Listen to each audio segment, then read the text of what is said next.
मैं डॉक्टर सतीश चौहान, प्रवक्ता Aryan inter college Moradabad, कक्षा 11 विषय हिंदी में सभी छात्र छात्राओं का स्वागत है।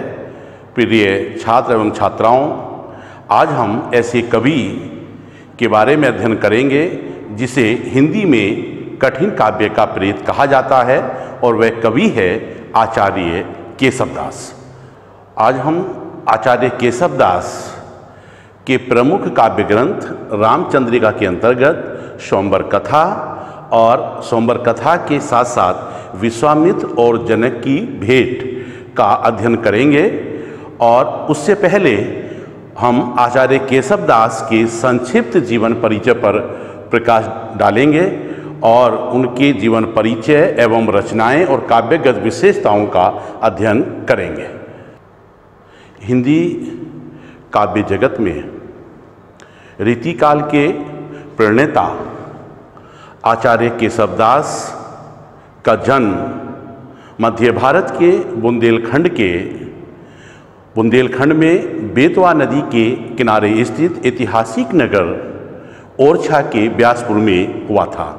इनके पूजनीय पिताजी आदरणीय काशीनाथ जी संस्कृत के प्रकांड विद्वान थे और इनके परिवार में सब आपस में बातचीत भी संस्कृत भाषा में करते थे। लोक भाषा हिंदी में कोई बातचीत नहीं करता था।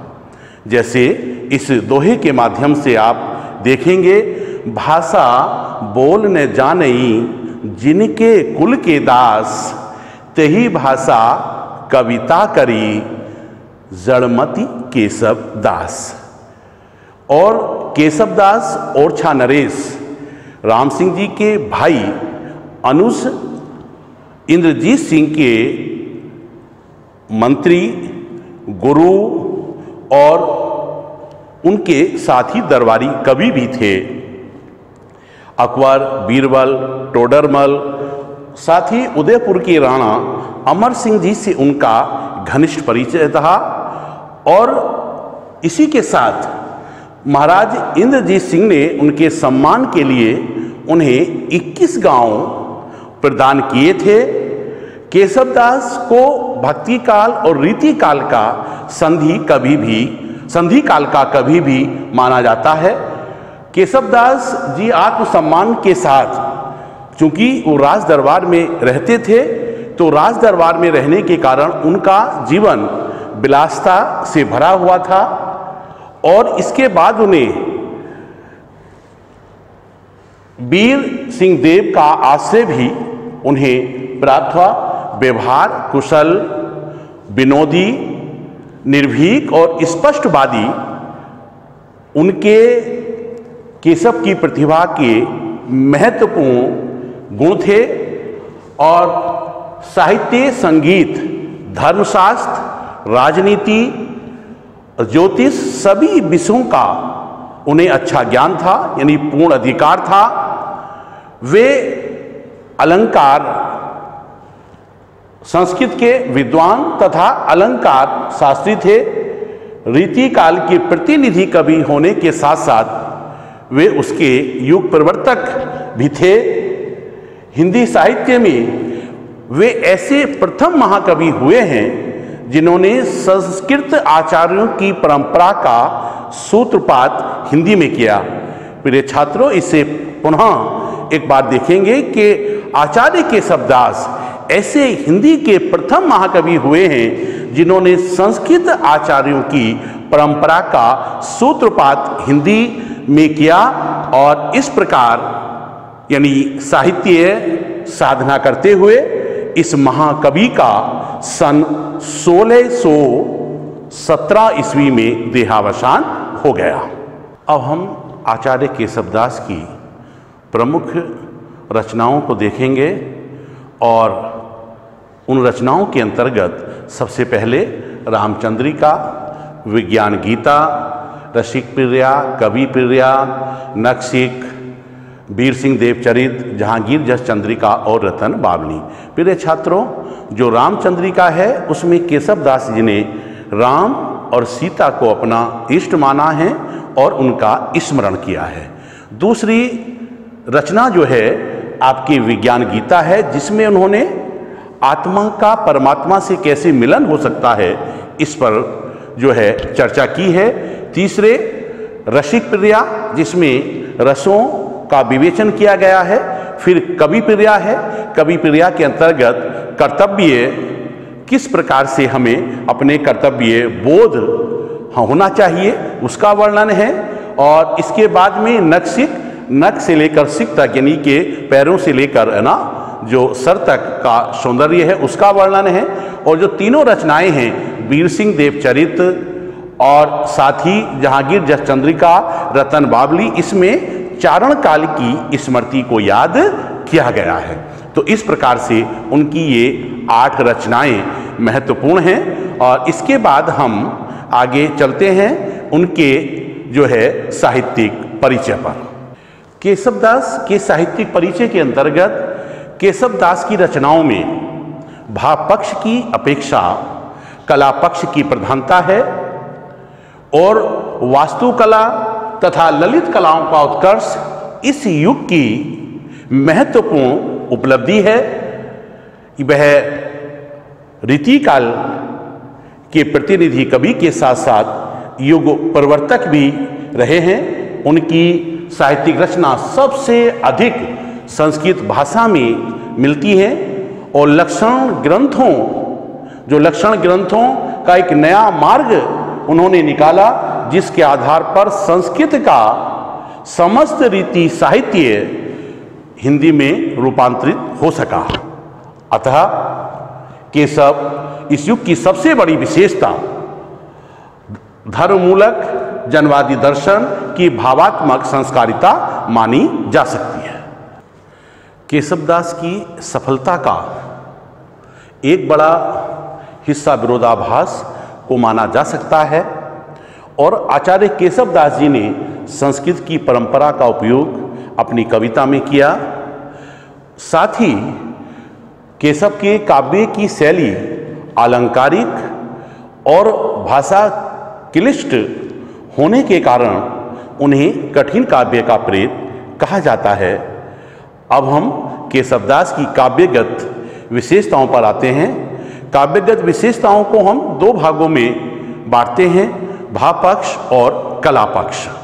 हम काव्यगत विशेषताओं के भाव पक्ष के अंतर्गत सबसे पहला हेडिंग हमारा विलासता।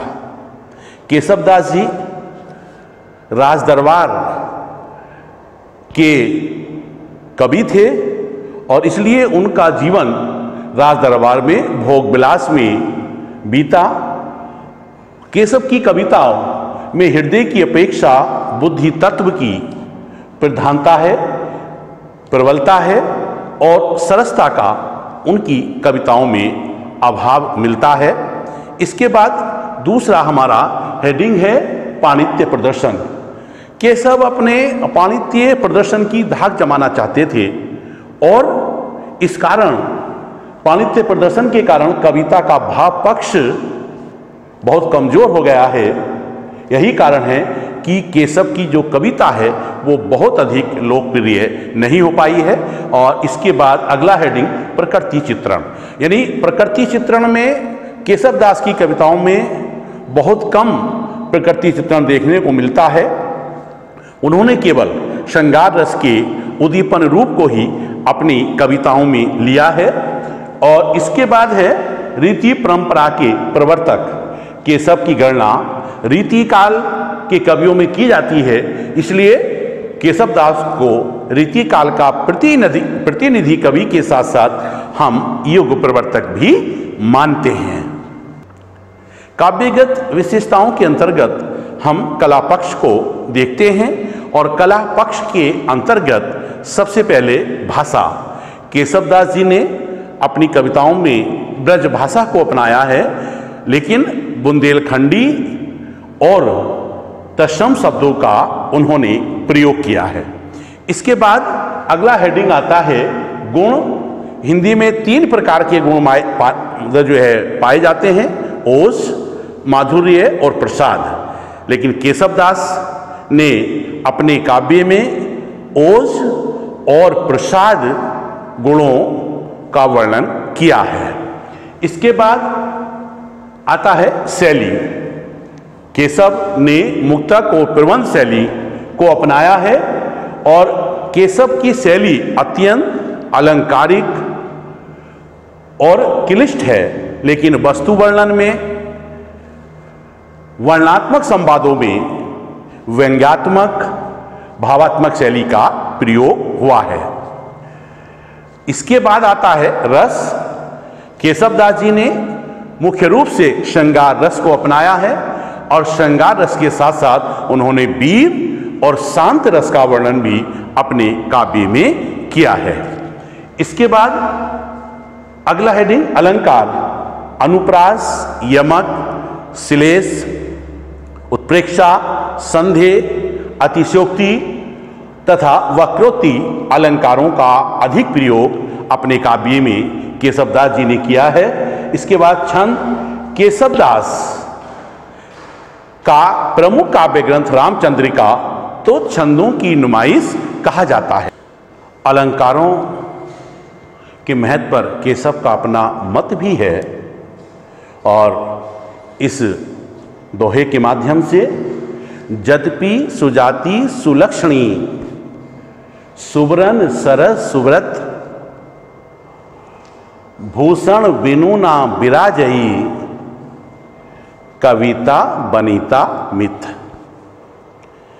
ये उन्होंने लिखा भी है अपने अलंकारों के बारे में।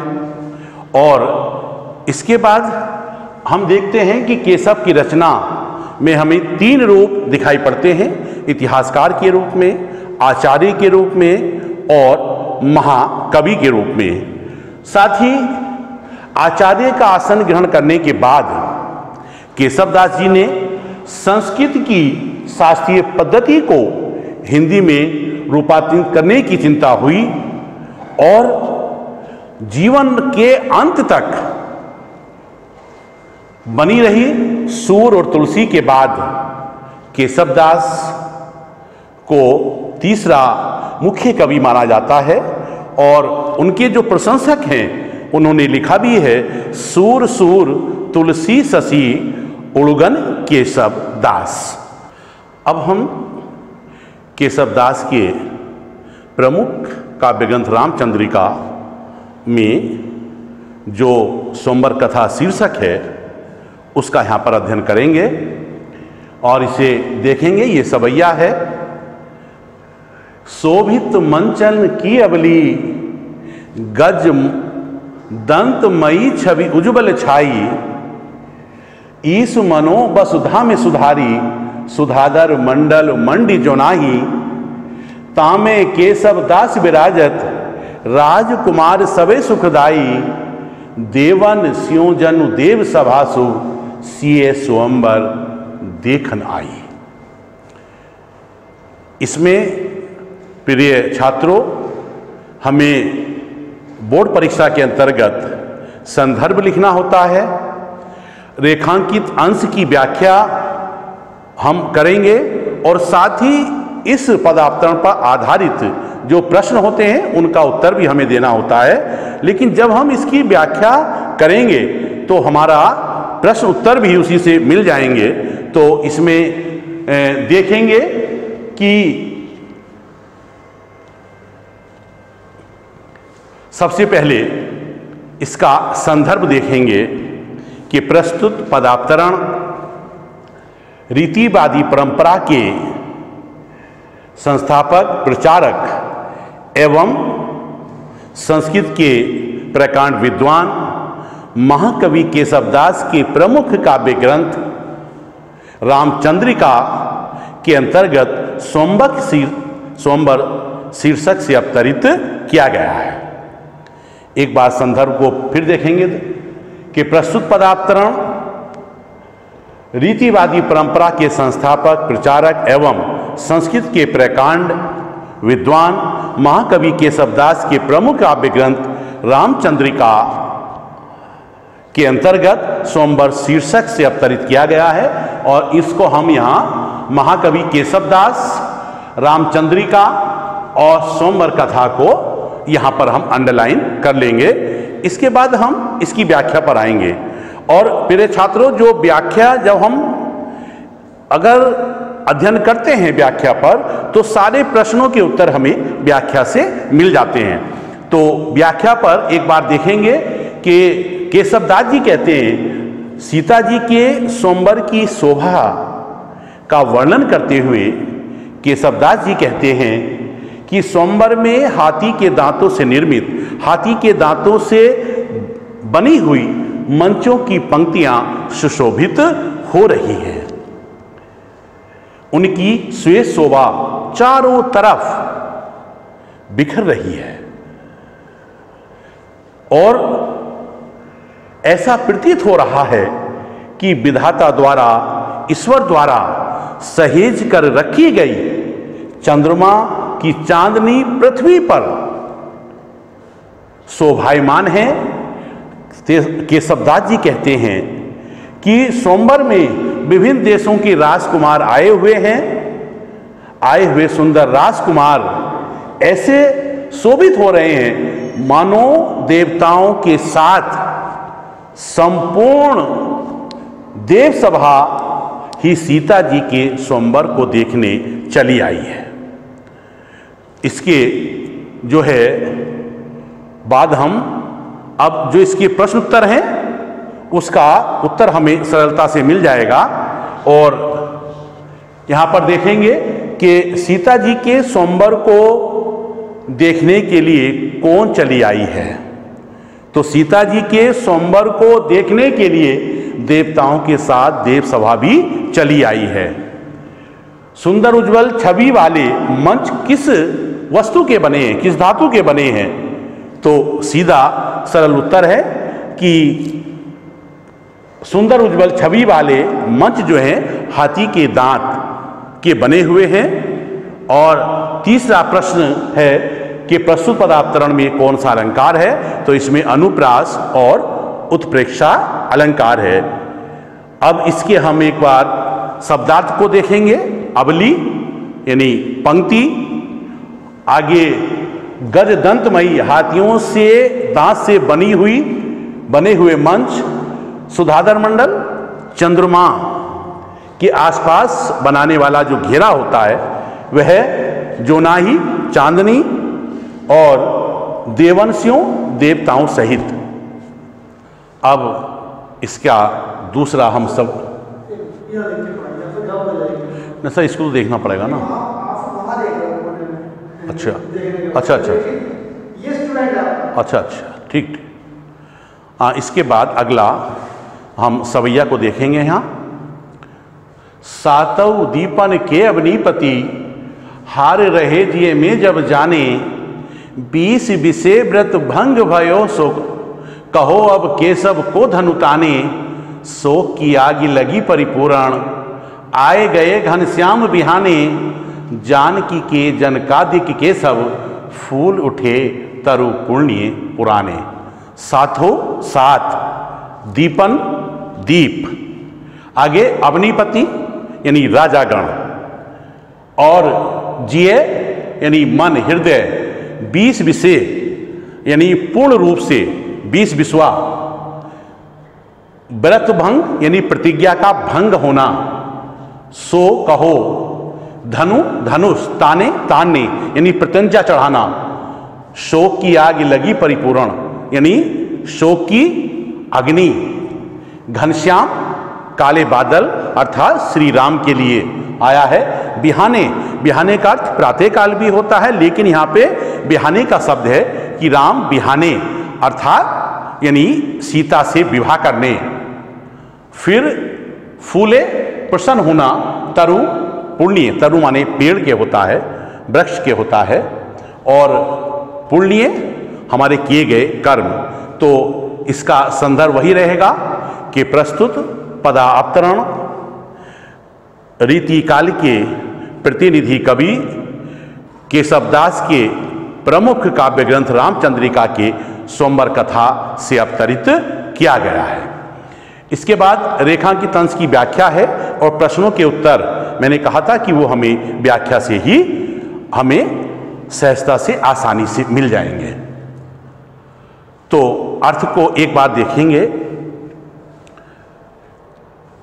केशवदास जी कहते हैं कि सातों दीपों की राजागढ़ धनुष पर प्रत्यंचा चढ़ाना तो अलग बात, धनुष को उठा भी नहीं सके, अर्थात वे धनुष को तोड़ने के प्रयास में हार गए। तब राजा जनक जी के मन में चिंता हुई और सोचा कि मेरी प्रतिज्ञा अब भंग हो गई है, और जब मेरी प्रतिज्ञा भंग हो गई है तो राजा ने सोचा कि अब 20 बिस्वा यानी पूर्ण रूप से जब मेरी प्रतिज्ञा भंग हो जाएगी तो अब मुझे संदेह नहीं रहा कि भला अब कौन ऐसा बचा है जो इस धनुष को, शिव जी के धनुष पर प्रत्यंचा चढ़ा सके। अर्थात जनक जी जब मन से निराश हो गए तो फिर निराश होने के बाद कि मेरी प्रतिज्ञा टूट जाएगी और सीता इस प्रकार कुंवारी रह जाएगी, इतना सोचने के बाद जनक जी के हृदय में शोक की आग प्रज्वलित हो गई। किंतु इसी समय अग्नि को शांत करने वाले काले बादल के समान, घनश्याम जो शब्द आया है, काले बादल के समान श्याम रंग वाले राम जी सीता जी से विवाह करने आ गए, बिहाने विवाह करने आ गए। जैसे ही राम जी को सीता जी और जनक जी ने देखा तो मानो उनके पूर्व जन्म के पुण्य रूपी वृक्ष पुष्पित और पल्लवित हो गए। जो प्रश्नों के उत्तर हैं वो इसी व्याख्या से हमें मिल जाएंगे कि रामचंद्र जी के स्वयंवर में के शुभागमन से किसके पुण्यवान हो गए, तो रामचंद्र जी के शुभागमन से जानकी यानी सीता जी और जनक के पूर्व जन्म के पुण्यवान हो गए। राजा जनक की प्रतिज्ञा भंग होने की दशा में क्यों आ गई? राजा जनक की प्रतिज्ञा भंग होने की दशा में इसलिए आ गई कि सातों दीपों की राजागण उस धनुष को उठाने में असमर्थ दिखाई पड़ने लगे और उन्होंने स्वयं को पराजित मान लिया। अगला प्रश्न है, बड़ा सरल सा प्रश्न है कि विश्वामित्र के साथ स्वयंवर में कौन आए? तो विश्वामित्र के साथ स्वयंवर में दोनों राजकुमार राम और लक्ष्मण आए। इसके बाद शब्दार्थ को देखेंगे। सातों दीपन के अवनीपति यानी 7 दीपों के राजागण, अवनीपति राजागण 20 विश्वा पूर्ण रूप से बिहाने प्रातःकाल के लिए भी आता, लेकिन यहाँ पे सीता से विवाह बिहाने, जो बुजुर्ग लोग हैं वो आज भी बोलते हैं बिहाने यानी विवाह करने के लिए, और घनश्याम यानी रामचंद्र के लिए यानी काले बादल अर्थात रामचंद्र के लिए। इसके बाद ये विश्वामित्र और जनक की भेंट का शीर्षक है, ये भी सवैया है, देखेंगे इसको। केशव ये मिथिलाधिप हैं, जग में जिन कीर्ति बेली बई है, दान कृपान विधानन सो, सिगिरी वसुधा जिन हाथ लगी है, अंग 6 सातक 8 शोभव, तीनों लोक में सिद्धि भई है, वेद त्रयी अरुराज श्री, परिपूर्णता शुभ योग मही है। यहाँ पर इसका संदर्भ देखेंगे। प्रस्तुत पदावतरण रीति काल के प्रतिनिधि कवि आचार्य केशवदास द्वारा रचित काव्य ग्रंथ रामचंद्रिका के अंतर्गत विश्वामित्र और जनक की भेंट शीर्षक से अवतरित किया गया है। इसको देखेंगे। केशव ये मिथिलाधिप हैं, केशवदास जी कहते हैं। और विश्वामित्र राम से कह रहे हैं केशव ये मिथिलाधिप हैं। विश्वामित्र जी राजा जनक का परिचय करा रहे हैं। केशव ये मिथिलाधिप हैं कि हे राम, ये मिथिला की राजा जनक हैं, विधे हैं। जनक का दूसरा नाम विधे हैं।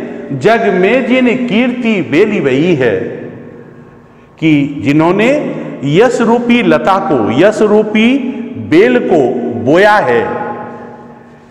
दान कृपान विधानन सो, और अर्थात इनका दान कृपान विधानन सो,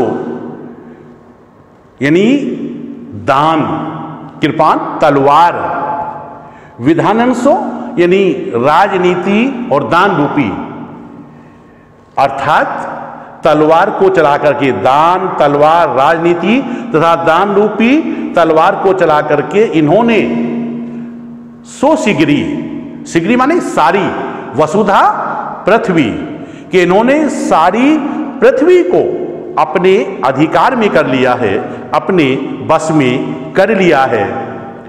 और अंग 6 सातक 8 सो, भव 3 लोक में सिद्धि भई है।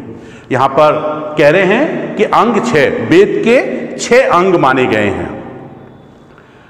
सातक राज्य के 7 अंग माने गए हैं, और 8 यानी योग के 8 अंग माने गए हैं। तो योग के 6 अंग सातक 8 और राज्य के 7 अंग, योग के 8 अंग, अंगों की सिद्धि प्राप्त करने के कारण भव संसार तीनों लोक में, अर्थात तीनों लोकों में सफलता प्राप्त की है। सिद्धि वही है वेद त्रयी, तीनों वेद, ऋग्वेद, सामवेद और अथर्ववेद, है ना, जो है। उसके बाद यहां पर कि वेद त्रयी, तीनों वेद, अरु और राजश्री, राज ये लक्ष्मी की पूर्णता का भी योग इन्हें प्राप्त है।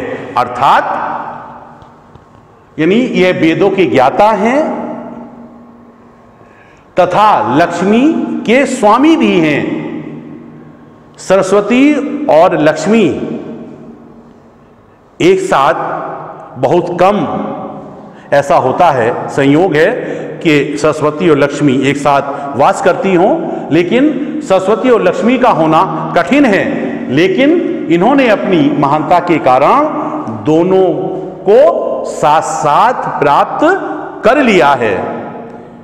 इसलिए राजा जनक को विधे भी कहा जाता है। अब इसके सरल प्रश्न उत्तर हैं। मिथिला के राजा कौन हैं? मिथिला के राजा जनक विधे हैं। फिर अगला प्रश्न है, राजा जनक की कीर्ति संपूर्ण संसार में किसकी कीर्ति फैली हुई है? संपूर्ण संसार में राजा जनक की कीर्ति फैली हुई है। और तीसरा प्रश्न है कि अंग 6 सातक 8 सो, भव 3 लोक में सिद्धि भई है, पंक्ति में किस विधि द्वारा सिद्धि प्राप्ति की बात कही गई है? तो पहले इसकी व्याख्या में आया है कि वेद के 6 अंगों, राज्य के 7 अंगों और योग के 8 अंगों के कारण सिद्धि प्राप्ति की बात कही गई है। शब्दार्थ को एक बार देख लेंगे। कीर्ति बेली, यश रूपी लता, बेल, वही बोया हुआ, दान कृपान विधानन, दान के विधान से या दान देकर, कृपान विधानन युद्ध करके, राजश्री राज्य लक्ष्मी। और इसके बाद वेद के 6 अंगों, शिक्षा, ज्योतिष, व्याकरण, कल्प, निरुक्त और छंद।